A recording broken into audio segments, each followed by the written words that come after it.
Hi, everyone. Ed Bixby here with my co-host Gretchen Spletzer, and this is the Green Burial Alliance's monthly forum. So take it away, Gretchen. Hi, everyone.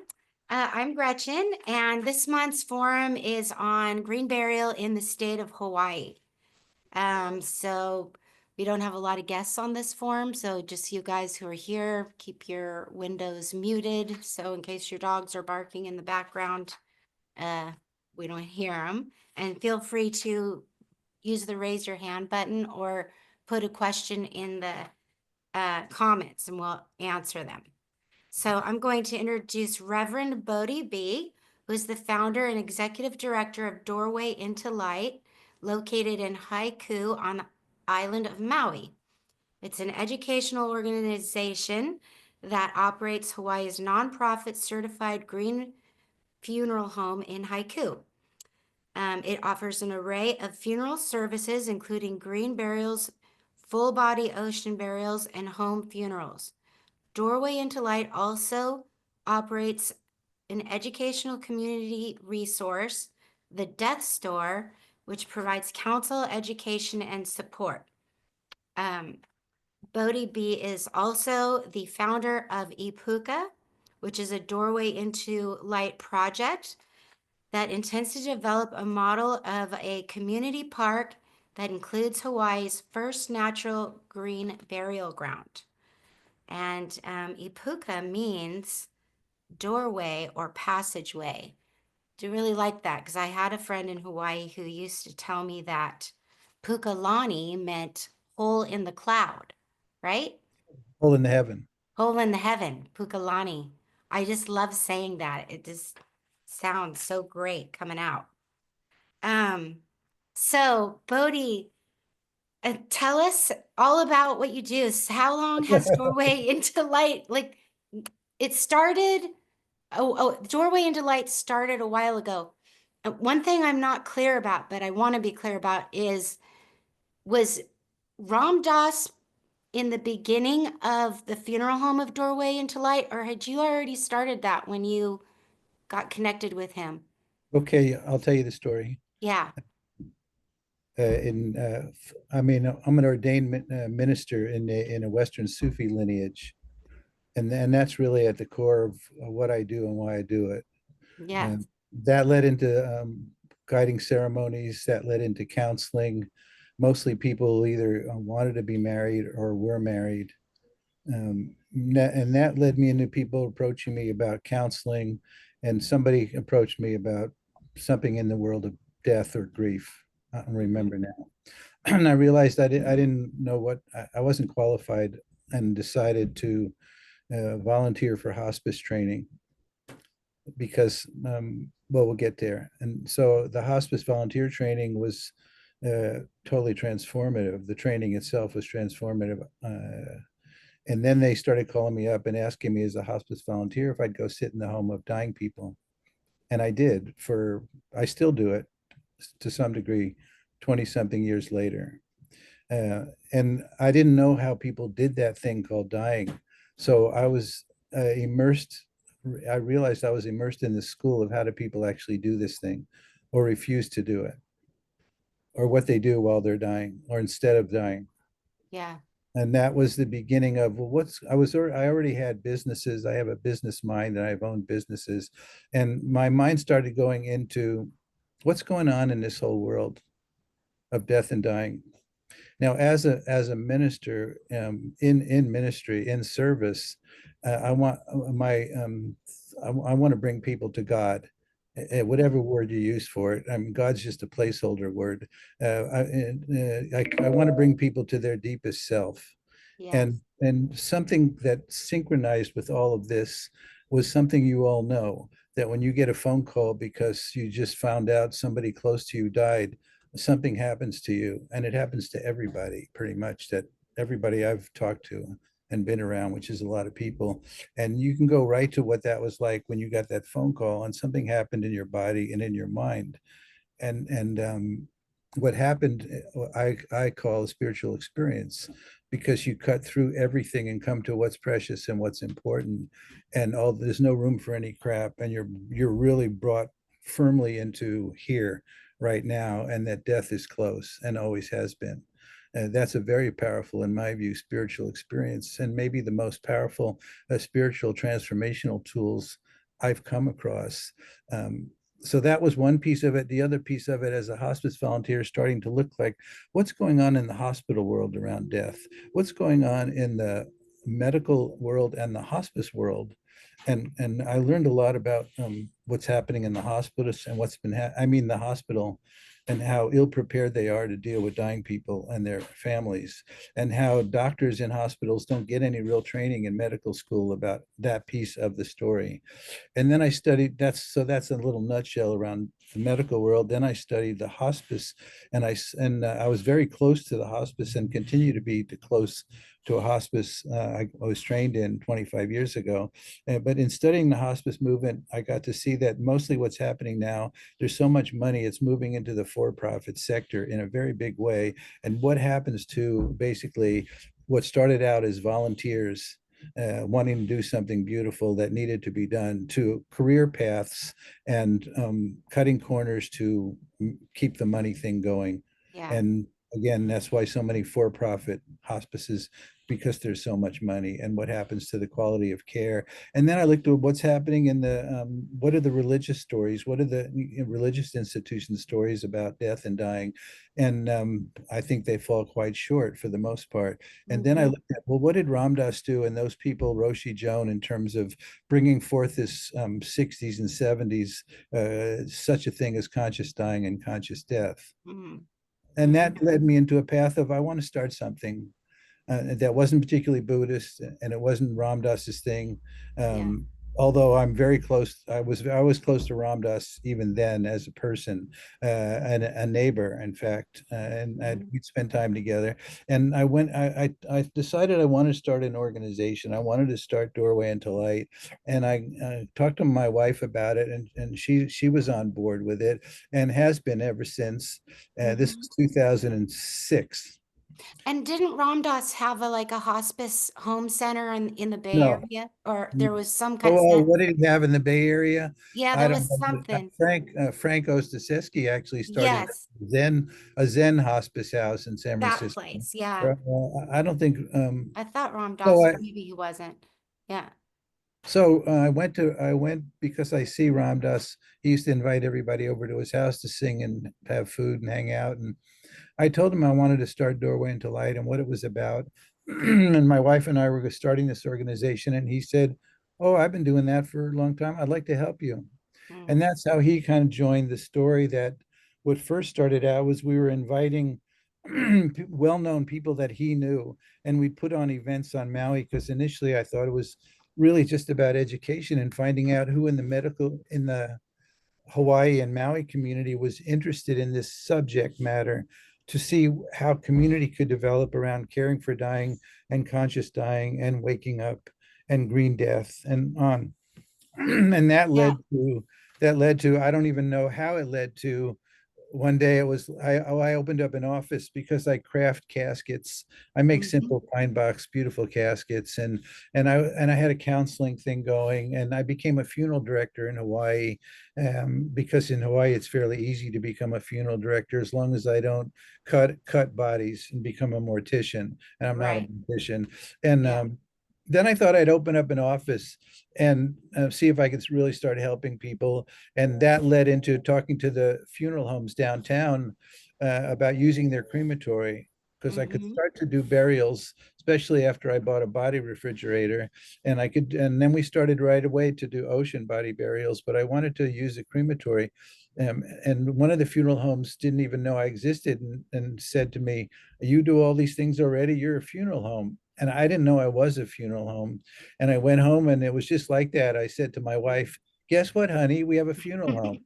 It really was just like that. And then I thought, well, I want to kind of, I want to reinvent the whole notion of it, because it's kind of like, now I tell people a nonprofit funeral home is an oxymoron. And I think we're the only one in the US. I know we're the only one in Hawaii.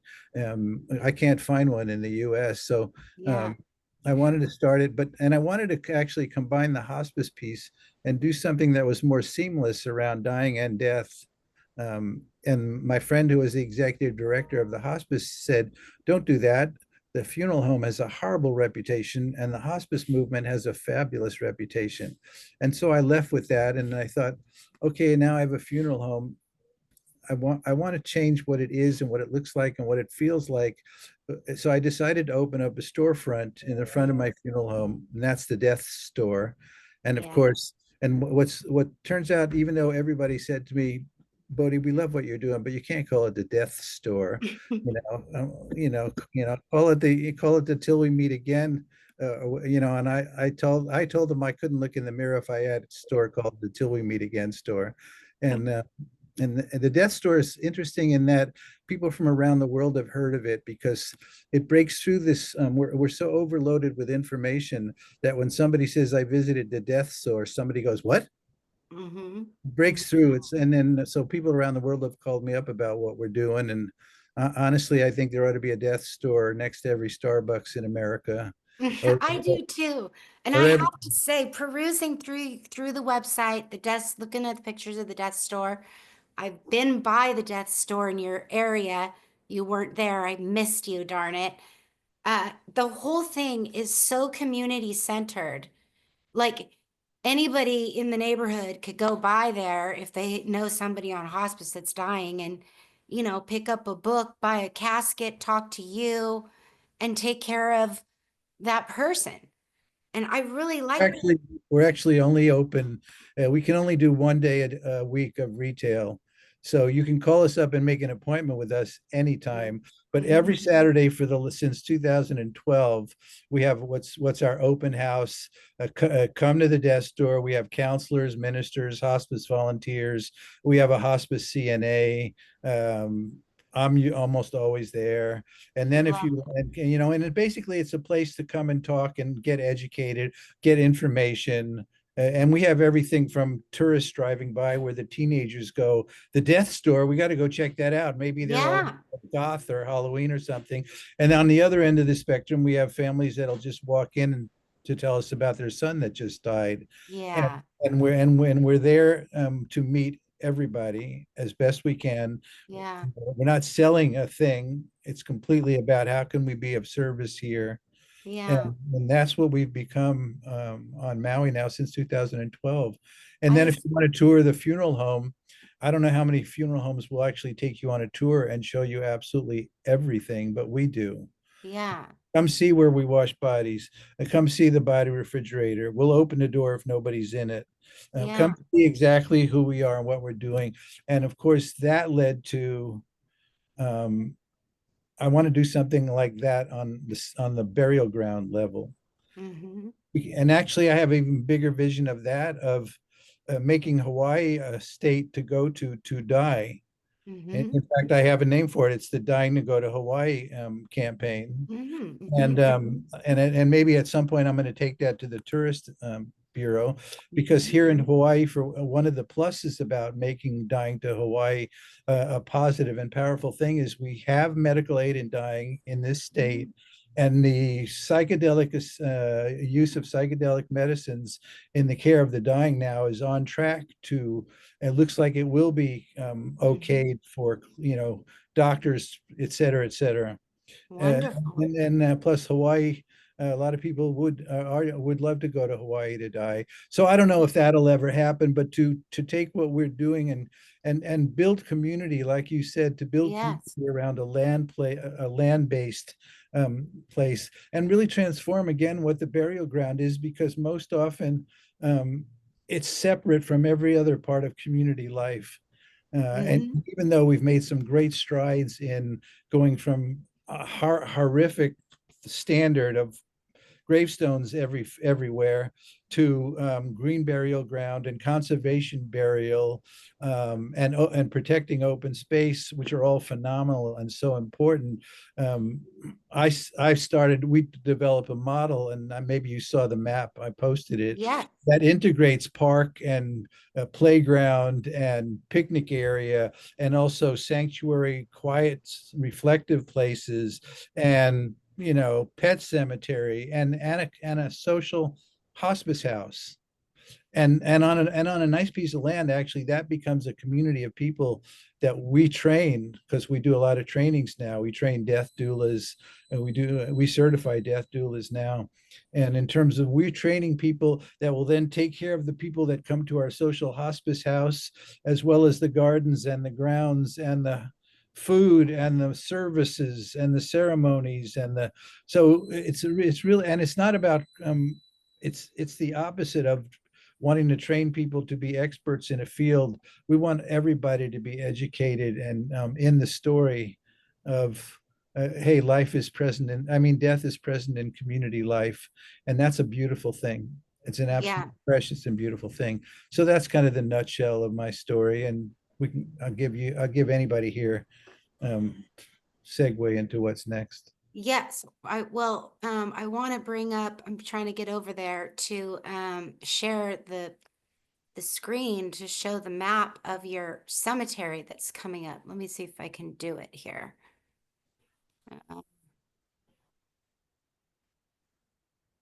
Share. There we go. Can you guys see it? No. Yeah. Well, I got to commend you, Bodhi. I mean, you know, the work that you're doing is so important, and you're absolutely right that death is, you know, lives should be celebrated for the life that was lived, and death should be embraced because it awaits us all. And you know, this concept is a great one because it demystifies it. It's far less scary, you know, having the community be part of something greater.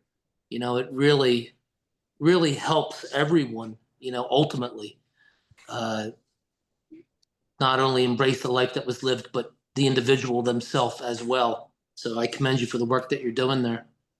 I appreciate that, Ed. And yeah, we're so estranged from it, and it's so separate and kept invisible, really. You know, you go to third world countries and they're marching the body through the street, and everybody comes out of their businesses and shops and stops. And in America, a gray minivan shows up, and you don't even know that somebody died next door. And that's to a great detriment for us as a people. And the other piece, which is really gigantic, is how grief illiterate we are, and how and I can go on and on about that piece. Yeah, I know. What happened to the map, though? We were looking at the map. Yeah, yes, you had it up, yes, Gretchen. I'll bring it up, but I really like talking about dying too. That's my favorite subject. And I want to see the map, Gretchen. okay, I'll get the map back up. See if I can get it. I think I know how to do it now. You did it. Map. Here we go. Share. I know, because your vision is incredible. Okay. So let's start from left to right. Can you see it, like where the Īpuka Urn Memorial, and then go over to the right? Yeah, I see the top half of the map. And Okay. the Īpuka Urn Memorial is kind of like, if you've ever been to the Vietnam Memorial, you kind of walk down to where it's completely its own space with these beautiful rock walls where people could place their urns. If you go down to Little Spears Memorial, that's a section for people who've had stillbirths or abortions or miscarriages Ah, that may not oh, have a body or may have a body buried there, or ashes or not. Sometimes you don't get either, but that's a special zone for that. yeah. What a great little space. Yeah, and then the Yes. overlook gazebo. This was designed on 10 acres where you would look. If you turned one way, it was all the ocean, like a 200-degree view of the ocean. And if you turned around, you'd see right up to the volcano, right up to Haleakala crater. And Oh, wow. the stargazing pavilion was a trippy idea to invite people to come there at night to look at, have somebody tell us about the stars as Mm-hmm. another way to bring people to the place, Mm-hmm. but have it be a kind of a whole different energetic around having it at night. Uh, Yes. the Flower of Life Memorial Gardens, in the shape of the Flower of Life, is where the burials are, is where the burial ground is. And that would be an engineering feat to make it available, to make it work like that. But that's the vision of what could be possible on something that's sacred geometry as well as function. And then you come down to the tree memorials, or all those trees in there where somebody could have a bigger thing than just a burial plot. And by the way, in this burial ground, I want people to be buried for free if they don't, if homeless people or indigent people or low income people, and maybe there's a section where you drill people and plant them straight up and down so they don't take up as much space. And on the other end, if you want to have a family burial spot, maybe plant a tree and have a little garden area. There's places for that. So there's both ends of the spectrum. And then Yes. we come down to, you'd have to move, I tried to move the map up, but you'd have There to we do. go. Then there's a ceremony hall and education center, and those are two different things, but they're the same thing, really. There needs to be a beautiful, again, either round or some kind of beautiful geometry for where the memorials and the funerals happen. And I'm being asked more and more to lead those ceremonies, and now training other ministers to lead those ceremonies. And I have a thing about most everybody calls it a celebration of life. And oftentimes that's another version of a denial of death. And I speak to that piece because oftentimes, unless somebody lived a completely stellar life for 100 years, there's other stuff that people are experiencing. And so I usually tell people that ask me that before we get to the celebration part, we have to acknowledge that something happened and what we all felt and are feeling about what happened and what is still happening in the matrix. So an education center is to really build upon all these educational programs and trainings that we're doing now and solidify it into an actual school, which is what it's becoming. Again, the pond, the gazebo, these are like, I don't have it laid out really beautifully, but throughout the burial ground and the rest of it, there's trails and there's places to step away and have some quiet time besides a pool, or some beautiful spot. Picnic areas, an amphitheater for community events, to make it a happening place. Again, the goal is to life and death interacting in healthy community life is what the story is, right? Life and death interacting in healthy community life. And I think it's more important than ever, given the state of the world, when everybody is a little freaked out. That's another story. And then we go down further to the farm shed, an event tent, social model hospice. This is, again, a hospice that does everything but the nursing and doctor care, right? The emotional, psychological, and spiritual care. And now we are training people and have been certifying people since 2017 as certified death doulas, who have not only learned how to care for dying people in those three levels, but have done their own work in preparing for their own death and working with their own suffering and grief. And what else? The flower farm, I thought, would be, and I don't know how formal it is, but of course you want to have flowers at a burial ground, and flowers are one of the things that make nature look more beautiful when they're done beautifully. I love how it looks like you can just walk the trail and pick as you go, Yeah, You could even put like some little clippers at one end or the other, and a basket. Yeah. It looks so nice. It's gonna be beautiful for the whole island. I love the way you said that. It's going to be. And when you get to the bottom, I think you left out there's a pet cemetery on there. And the pet cemetery, we have this idea about making like an altar in the middle of the pet cemetery where kids could go into our workshop and make little like tiles with their pet's name on it. And those be planted at the altar in the middle of the pet cemetery. And again, make the pet cemetery more of a place for kids and a welcoming place. Have a big giant sculpture. I have a friend who makes these whimsical sculptures, and make a dog wearing a hat in the middle of the altar, a big one. Those kind of things to make it actually a destination. And in fact, I didn't even touch on if where I live now, we turned our land into our private land that we bought with some friends had some waterfalls on it, and we decided we weren't going to stop people from coming to this waterfalls just because now we owned it. And people have been climbing the fence to go to these pools since before I was born. And so I know how to run a public-private thing. We have a public-private park now that we operate through our land, and it's an amazing thing on Maui. And to be able to do that around this piece somewhere else that includes the death and dying piece, that again, life and death interacting in healthy community life, as to help heal this horrific aversion, avoidance, and denial in the West, that I think is anti-life itself. Oh, I agree 100%. It is horrific. Absolutely. Um, it, I think it's a real tragedy, and it's kind of a root for a lot of the reasons why people aren't living really good lives, you know?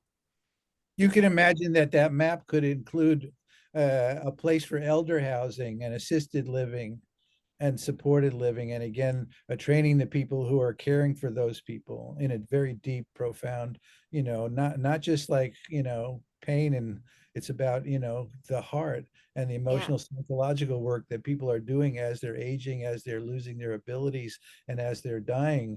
And we train people in those specific areas. And also, what is spiritual care? What does that mean? What does it look like? And of yeah. course, that's the work we have to do on ourselves to make it real in our lives in order to work, be with other people in that space.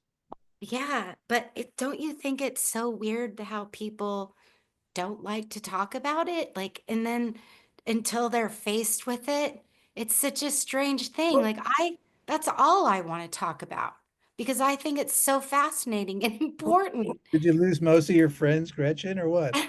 They all think I'm weird. I think they're weird because they don't want to, but because I You know know, what's coming and I'm not Gretchen. in denial about it. Yeah, you're one of my heroes. Okay, Gretchen, you're now one of my heroes. But I have really close friends that don't ask me what I'm doing, and I have friends Yeah. in their 80s that haven't talked to me about anything. I mean, these are people in spiritual communities. These are people that are trying to wake up, and I don't know what it is. Uh, Yeah. you know what it is? It's bad conditioning and poor training, and the death is the guy in the black hoodie thing with the scythe. Death had lousy marketing for too long. Hmm. It needs better promo at this point. And of course, we don't want to think about it because it's so scary. And it's so unknown. And it's so much about letting go. I could speak to you 2 hours about this whole notion of quote unquote death with dignity, because Hmm. that's a whole story of how we got to such a phrase itself. And we're just first of all, we're the most advanced culture in the history of humans, as far as I know, to help us be distracted from actually what's really going on. And in fact, what's really going on in our own minds and bodies. There are infinite ways to avoid knowing how much it hurts and how much we're all suffering, et cetera, et Hmm. cetera, and et cetera. And death, of course, because we've made it so invisible in the West, and we've turned it into something you let professionals deal with. We're all illiterate, and because it's invisible, we're afraid of it, because you're afraid of the things you don't know about, obviously. Yes. you know Yes. And it's so nice to be comfortable with it because as you get older, and in some even young people's lives, you have to deal with it a lot. Like I just had an elder beloved friend of mine pass away, and I picked up her ashes. I had to give her ashes to her sister who wanted some of them. Well, I had all these canning jars, and my friend Mimi was a canner. For years, she canned jam. So I put her ashes in a jam jar, put the lid on it, put Mimi on there and the date. And I swear I had to laugh because it was like a candor with the date on it. And just that humor and love. And I know she was with me while it was happening. Like it just, when you're comfortable with it, it's okay, and well, you well, can, even if you're still afraid of it, uh, yeah, at least don't let the fear get in the way of recognizing how important it is to at least educate yourself. Yes. Yeah, because you know she's not those ass, she's not her body. You know, that's I don't know about that. well, I don't know about that.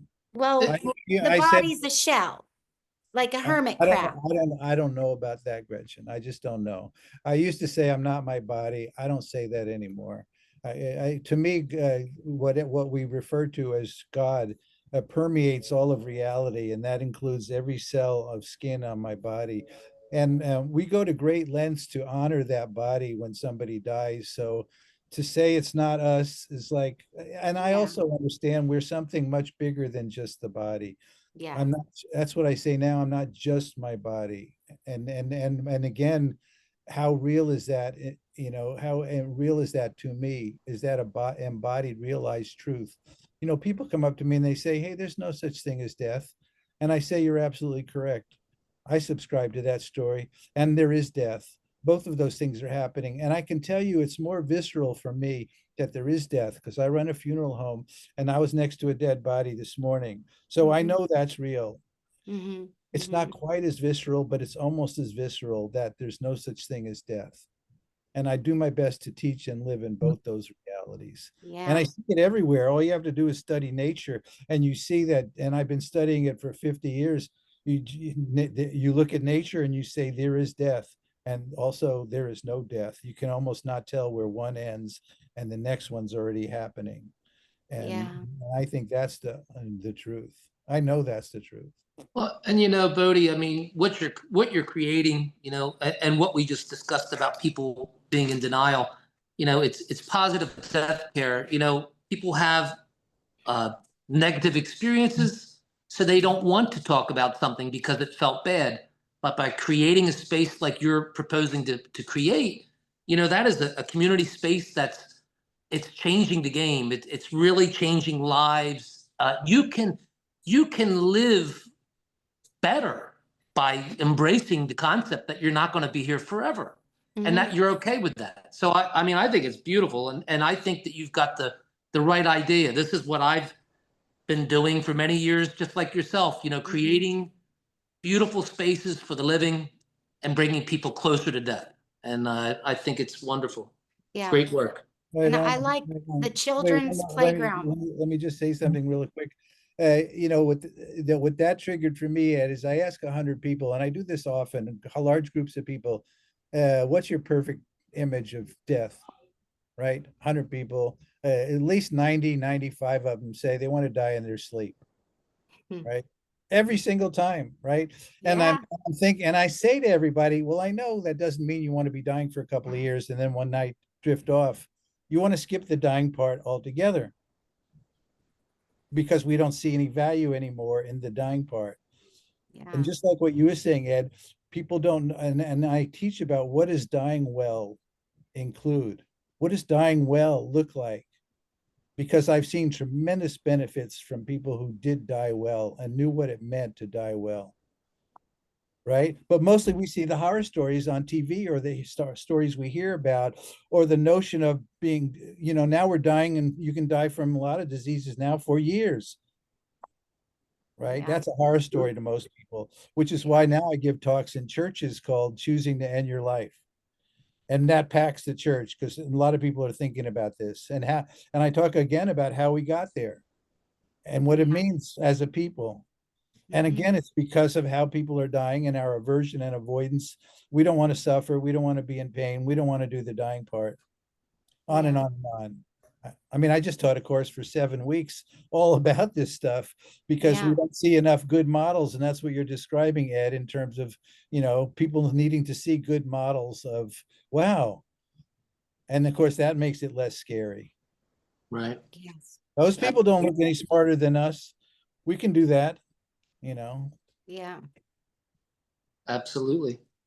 I'm also a proponent of the whole death with dignity thing. Is that what you were, the talk that you were giving at the church along that line, the lines of death with dignity? Death with dignity Yeah. is a notion because we don't really talk a lot about life with dignity. And I ask people if they're living a life they would call dignified with dignity as they're living it now.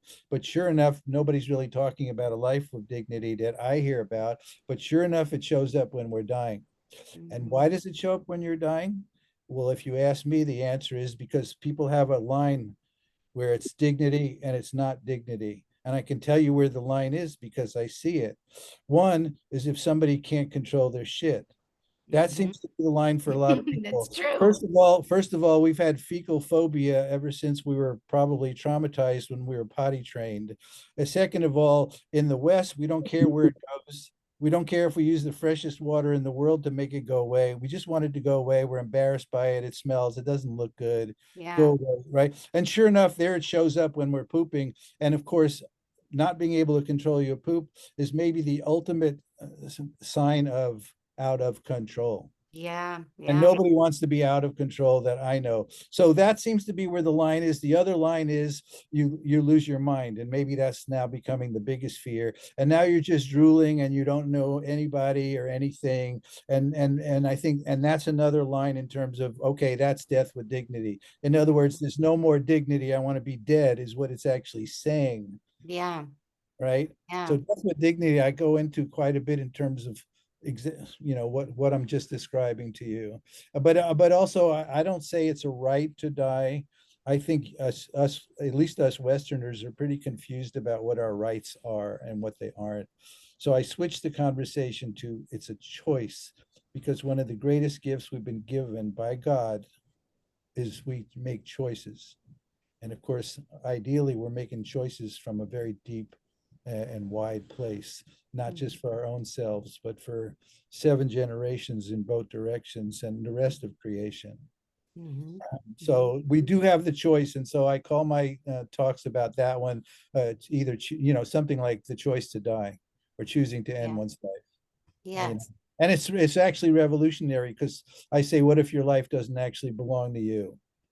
And of course, in America, it's all about me, have it my way, be all I can be, blah, blah, blah. And that's a revolutionary thing for me to say, look, my life doesn't actually belong to me. I know that. What if your dying doesn't belong to you? And I'll give you an example. I've witnessed a dying where the granddaughter witnessed the whole thing, and it was a beautiful dying. And that granddaughter was so moved by it that it changed her life. And that's a story she's going to tell her grandchildren. Yeah. And that's an example of your dying isn't just about you. Yeah. Well, that's what happened to me too. Changed my life when I was in my early 20s. That's why I'm sitting here right now, all these years later. Yes, absolutely. I know. You just never know. Right on the front of my funeral home, it says, we're going to die and we don't know when. Our people are going to die. Everything will die and we don't know when. How and whether we use this information will, determine everything else about life and our relationship to the sacred and how we care for each other now and when we're dying. Okay, well, 2 questions I ask people is, why is it that I have heard so many people when they got a terminal diagnosis became more alive than they ever felt in their lives? Now that's craziness, that we have to wait to find out, probably from a doctor, that we're going to die to become more fully awake and alive. I have a problem with that. And the second one is just as big as that one is, why do we wait till people are dying to let them know how much we love and care about them? That's craziness, right? Yeah. That's insanity. I'm getting tears in my eyes. Well, there's no doubt. And bringing yourself closer to your own mortality, to understand death and not be afraid of it, allows you to live a fuller life. Because tomorrow's never promised. We don't know if it's going to rain or you can't control these things. So once you find a greater acceptance of it, you're able to, like your example, Bodhi, of that someone getting a terminal diagnosis and saying, then living their life. We should be living our life, and this is a big part of it. So, again, the educational aspect of it and bringing people closer to death actually helps All them in so many ways. But Ed, when you say death awareness helps you or whatever, however you said it, I asked those same 100 people, how many of you know you're going to die and you don't know when? Everybody raises their hand. Hey, Bodhi, that's a dumb question. Everybody knows that. And I say, I don't think that's true. I think Right. it's another piece of information like the capital of Montana. Mhm. Ourselves know they're going to die, but in terms of how we live our lives, I rarely see anybody that looks like they're living in that awareness. I myself am not always in that awareness. And so again, death awareness isn't just about, yeah, of course I know I'm going to die and I don't know when. Is that a realized embodied truth that affects how you live and move every day and think? And so it's more than death awareness. It's about how that you make that into a living experience. I Yes. tell people, I want you to stop every time you hear a siren go by, which for some people it's all the time. If you would just stop every time you hear a siren by and recognize that somebody's life just changed, just stop. Somebody's Mhm. life just changed, and probably not just one person. That person has people, and their life probably just changed just now. The sound of that siren, right? And of course, on Maui, I'm probably only 3 or 4 levels from knowing these people. Mm. But to just stop and recognize that, right? And of course, if you think about it, that siren's happening all the time right now, all over the world. All right. Right while we're doing this thing, right? The world's on fire, so to speak. Yeah. In fact, I think the Pope, either the new Pope or the previous Pope said, I think it was the previous Pope said, we're actually in World War III. It's just happening in 10 different places. Mhm. Mhm. Yeah. Yeah, the So how world. do we meet that? How do we meet that? How do we stay sane and healthy? Again, that comes back to my ministry, and death becomes actually a vehicle for me to shake people into they're going to die. Their people are going to die, and it'd be good to know how to take care of those people or show up for those people in a valuable way. And of course, it'd be really good if you don't completely become nuts when the thing does fall apart more in the world. That you could actually be a lifeboat or a lighthouse, Mhm. or a ladder to help people find ground in the midst of breakdown. So Yes. it turns out they're all really the same skill set. A lot of people do lose their marbles when they have big losses, to the losses of people who are really close to them or Read traumatic the news, it's losses. happening every day, everywhere. Yes. People are losing their marbles and doing crazier and crazier stuff out of anger and fear. Yes. Although sometimes losing your marbles is what helps you wake up and become aware of death and, too. So who Changed my life. And my father died suddenly when I was 17. That was at a time in my life where a lot was going on. I could have been drafted to go to Vietnam. People were starting to smoke pot and play music in the college commons, and everything was changing. And there was no way I was going to go shoot people in Vietnam, and on and on and on. But the death of my father was the beginning of what totally shifted in terms of I changed my life Yeah. time and somehow got me to no not somehow participated in getting me where I am today. Yeah. Yeah. Well, one thing nice about the Īpuka cemetery is that so many things are going to be going on in that cemetery to open up this discussion for people, like you said, who lost a neighbor can come there and feel at home talking about it, talking about their soul, their big questions, um, finding help and counsel if they're in existential crisis, just, the kids, even I noticed the playground, it's a lot for kids and play, being able to talk about death.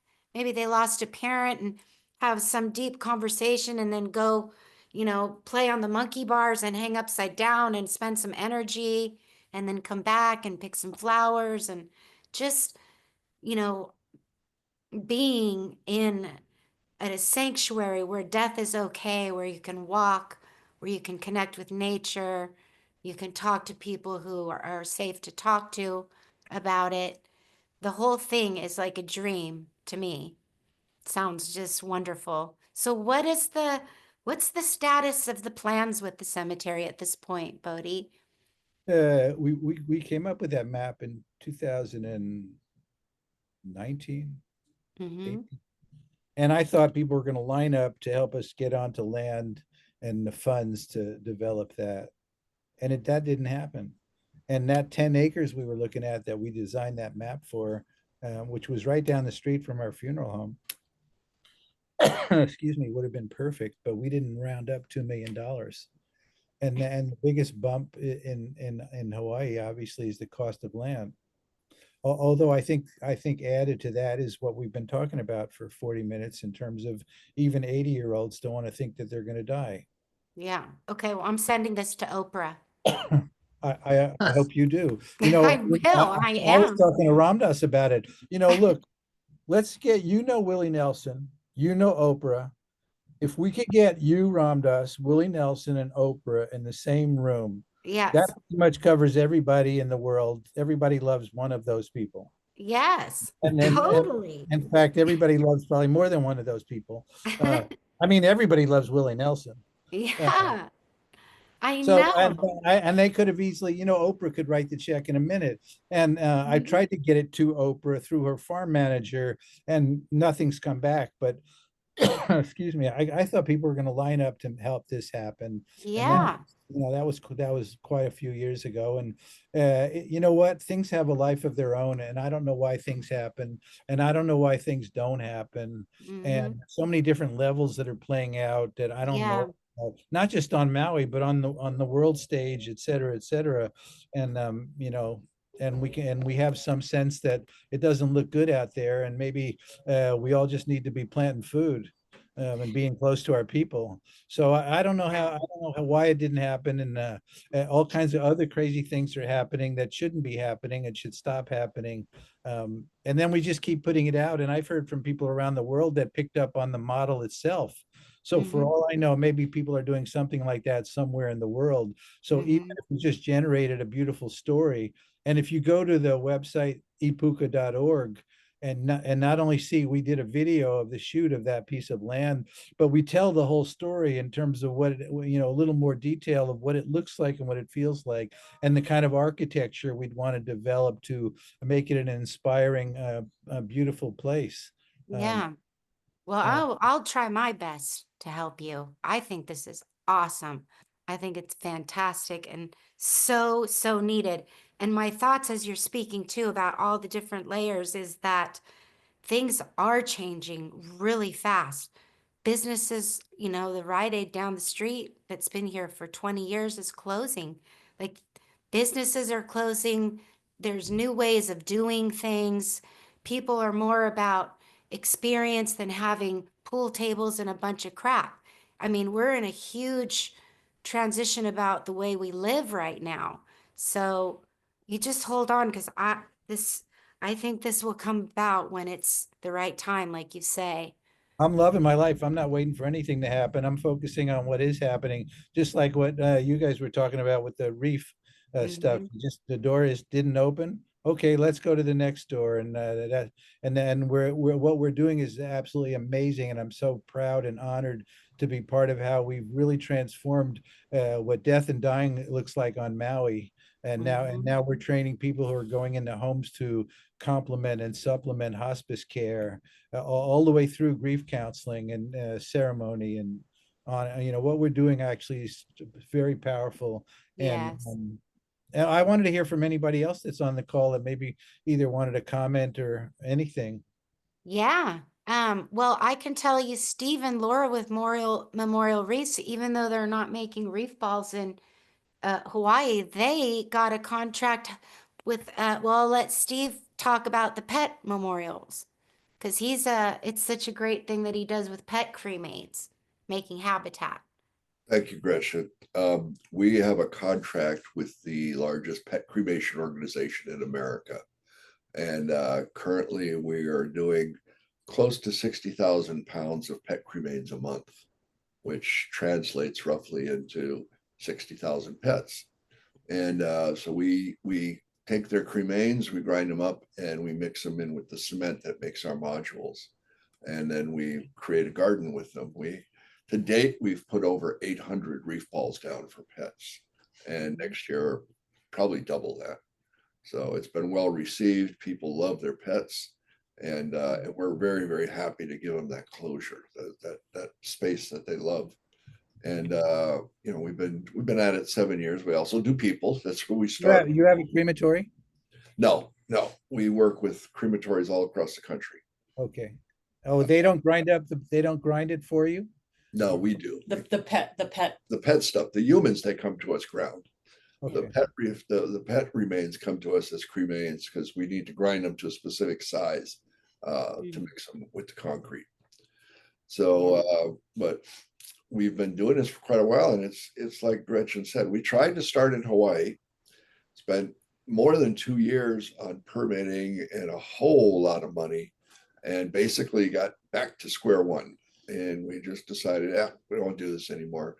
We're both retired. We went on a belated honeymoon to Bermuda, and all of a sudden we started talking with people there, and they seemed very anxious. And so it led us to take a look at the international community, which is really good, and then pointed us back into Mexico, where we have a great partner, and same in Florida, we have great partners there.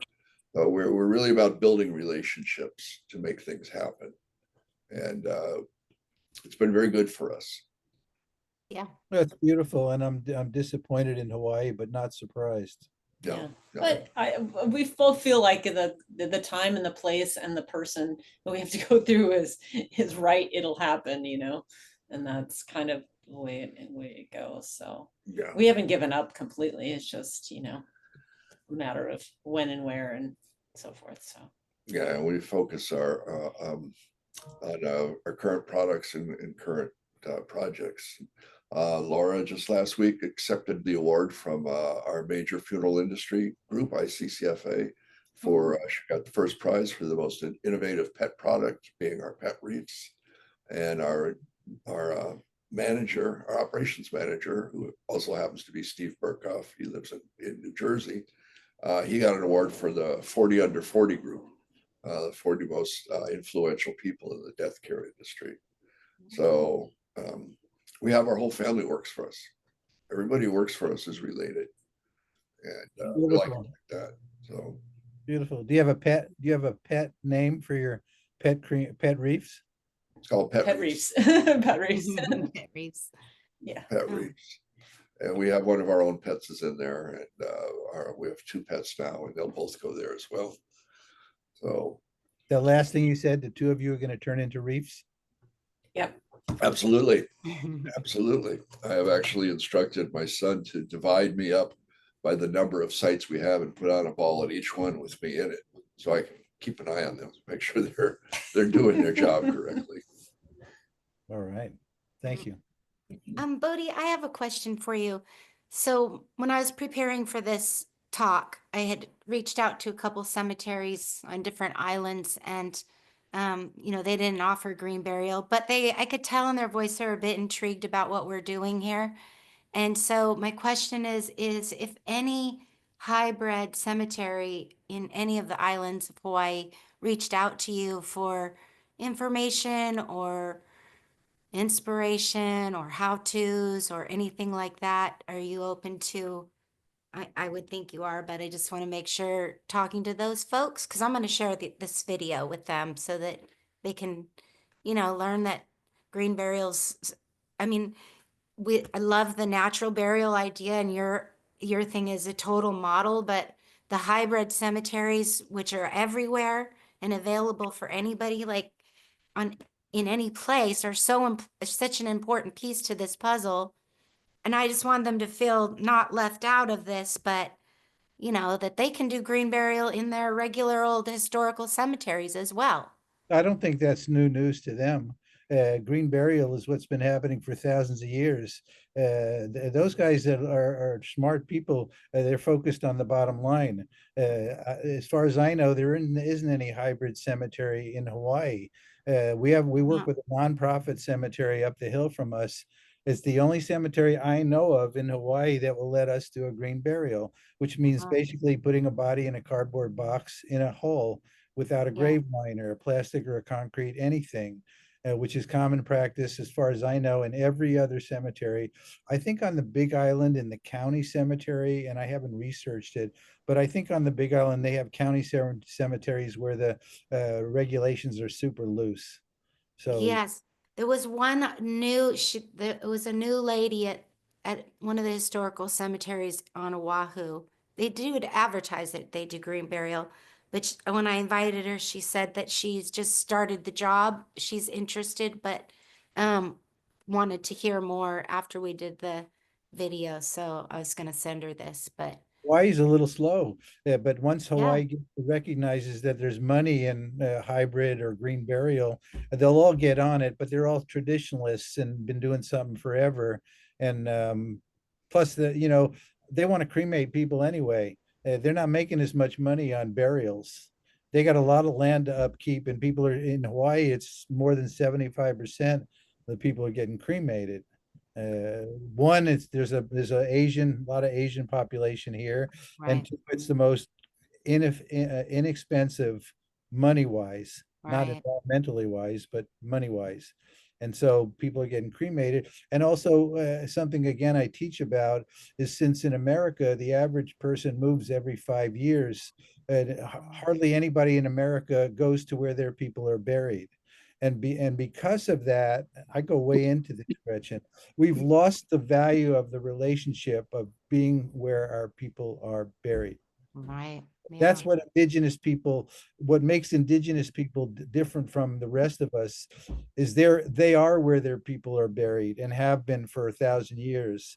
And they know where they come from, because the 1,000 years of stories are right there. So they Yes. know their place, and the rest of us with the color skin we have are pretty much homeless because of that very thing. Mm-hmm.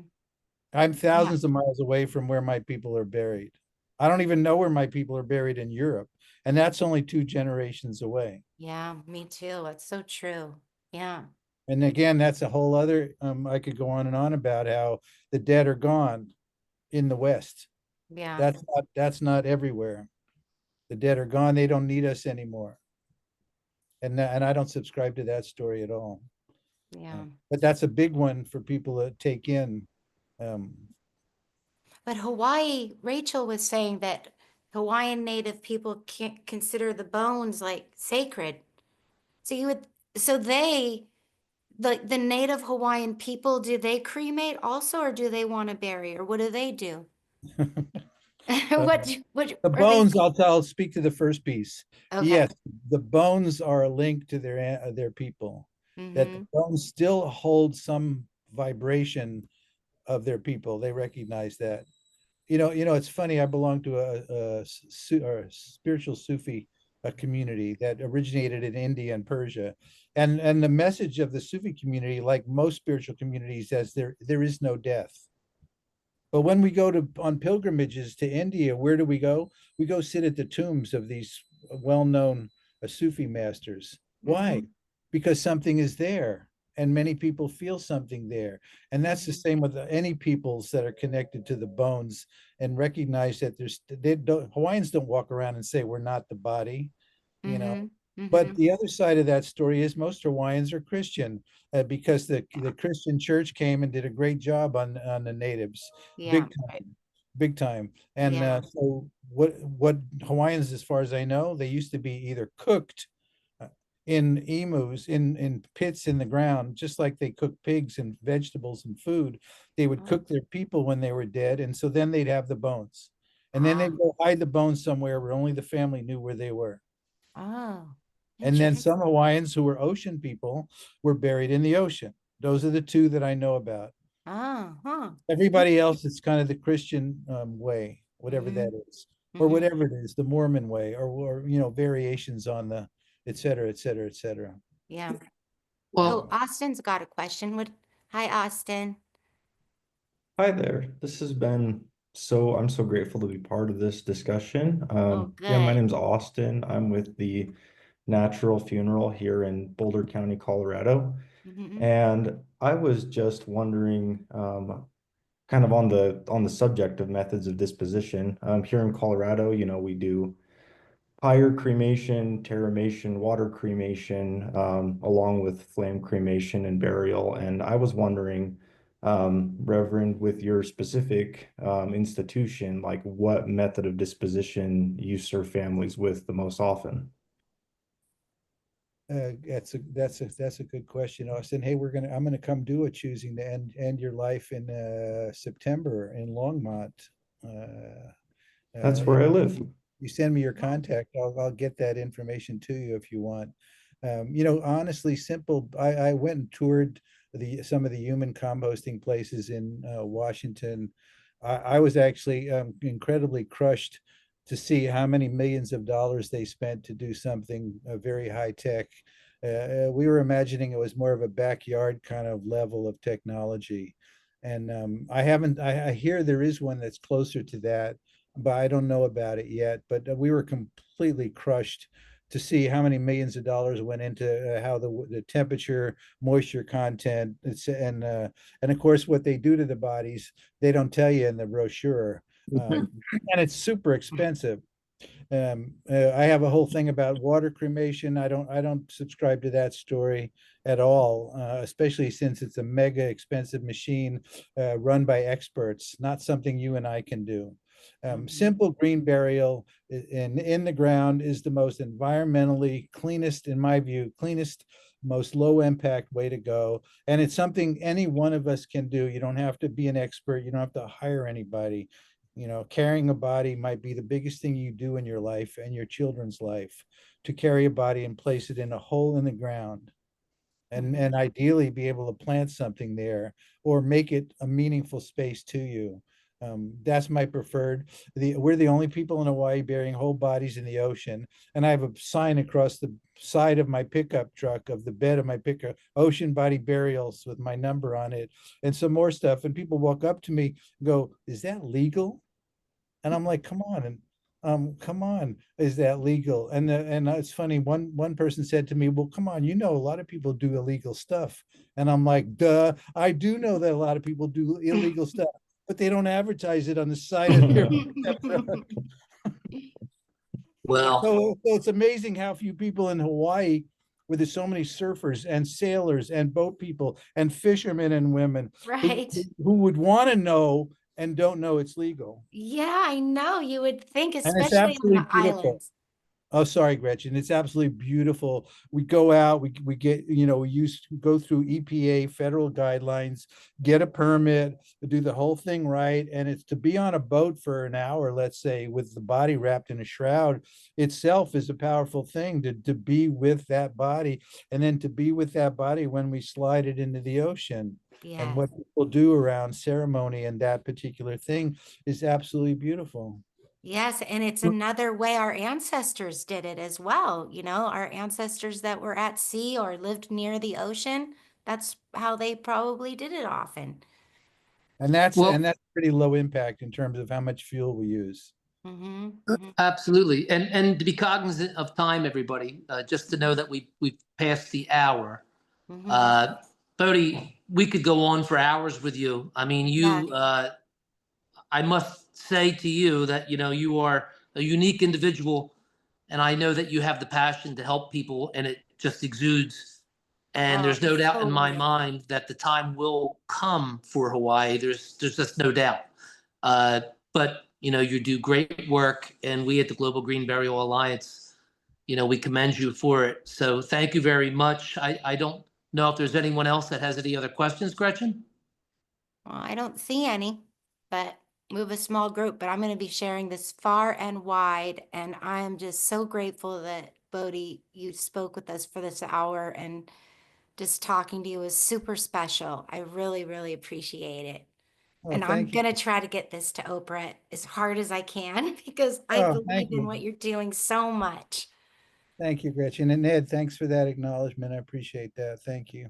Yes, and You're very Ed welcome, Bodhi. he creates cemetery spaces too, and I know Ed's inspired by your idea. I just know it because he's Come on over, Ed. Come on. We got more I to talk about. know. I don't know if they're ready for me in Hawaii yet, Bodhi. Let's find out, Ed. All right. Never Well, know. I'll get this YouTube video to you probably within 24 hours so you can share it, and we'll be sharing it. And all your links and everything will go with it, Bodhi. So thank Thanks you for very reaching out to much. me. Thanks for reaching out to Thanks, me. Bodhi. Thank you all for taking the time to get on the screen today. Yes. Yeah. Thanks. All Thank you right. for your- Well, Thank you for your that's it. input, Bodhi. Appreciate it very much. Yeah. Thank you. Oh, one note, Bodhi, Walt Patrick, one of our committee members, he runs Hareland Forests, and he offers natural organic reduction, and he does it in a very simple way. So check him out. Permaculture style.